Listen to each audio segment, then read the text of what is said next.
Hello viewers, welcome to my channel. ఇవాల్టి special milk barfi. నోట్లో పెట్టుకుంటే ఐస్ క్రీమ్లా కరిగిపోతుంది, అంతే. చాలా ఎంజాయ్ చేస్తారు.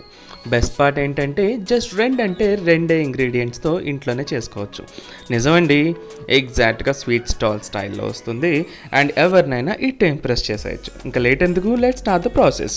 ఇంకా మీరు నా పేజ్ని సబ్స్క్రైబ్ చేసుకోకపోతే please do subscribe and click the bell icon for more updates.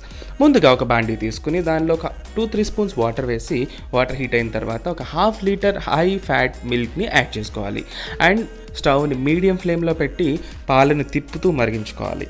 And చుట్టూ ఏమైనా లేయర్స్ వస్తే ఆ లేయర్స్ని కూడా ఎప్పటికప్పుడు రిమూవ్ చేసుకుంటూ పాలల్లో కలిపేసి మళ్ళీ తిప్పుతూ మరిగించుకోవాలి. అండ్ ఇది చేసేటప్పుడు మన చేతికి చాలా మంచి ఎక్సర్సైజ్ అవుతుంది. బట్ డోంట్ వర్రీ, అంతకన్నా బెస్ట్ టేస్ట్ ఉన్న బర్ఫీ మన ముందు ఉంటుంది. అండ్ ఈ పాలను మరిగించేటప్పుడు గుర్తుపెట్టుకోవాలి, మనం మిక్స్ చేస్తూనే ఉండాలి, లేదంటే అడిగంటేస్తుంది, స్మెల్ మారిపోతుంది. అండ్ లాస్ట్కి ఇలా ఎల్లో కలర్లో పాలు చేంజ్ అయ్యి థిక్ పేస్ట్ లాగా అవ్వడాన్ని మనం గమనించవచ్చు. సో ఇప్పుడు ఒక 2 స్పూన్స్ షుగర్ యాడ్ చేసుకుందాం.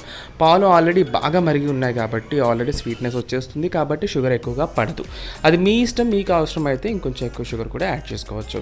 సో షుగర్ యాడ్ చేసిన తర్వాత మళ్ళీ దానిని లో ఫ్లేమ్లో పెట్టి మిక్స్ చేస్తూ ఉంటే ఫైనల్గా మనకి ఒక థిక్ గట్టి స్ట్రక్చర్ అనేది వస్తుంది. సో ఆల్రెడీ పాలు బాగా మరిగి ఉన్నాయి కాబట్టి దానిలో ఒక మంచి అరోమా ఆల్రెడీ ఉంటుంది, కాబట్టి యాలకుల పొడి కానీ కేసర్ కానీ యాడ్ చేసుకోవాల్సిన అవసరం ఉండదు. సో ఇప్పుడు దానిని ఆల్రెడీ గీ రాసి పెట్టుకున్న ఒక ప్లేట్లోకి తీసుకుని బాగా సెట్ చేసి పీసెస్ కింద కట్ చేసుకుని మన నచ్చిన డ్రై ఫ్రూట్స్తో డెకరేట్ చేసుకుని ఒక 1 అవర్ పాటు పక్కన పెట్టేయాలి. అంతే, మన స్పెషల్ మిల్క్ బర్ఫీ రెడీ అయిపోయింది. సో మీకు ఎలా కుదిరిందో నాకు షేర్ చేయడం మాత్రం మర్చిపోకండి. ఇన్స్టాగ్రామ్ లింక్ వచ్చి డిస్క్రిప్షన్లో ఉంది. చాలా ఈజీ కదా, ట్రై చేసి చెప్పండి ఎలా ఉందో. Thank you so much for your love. This is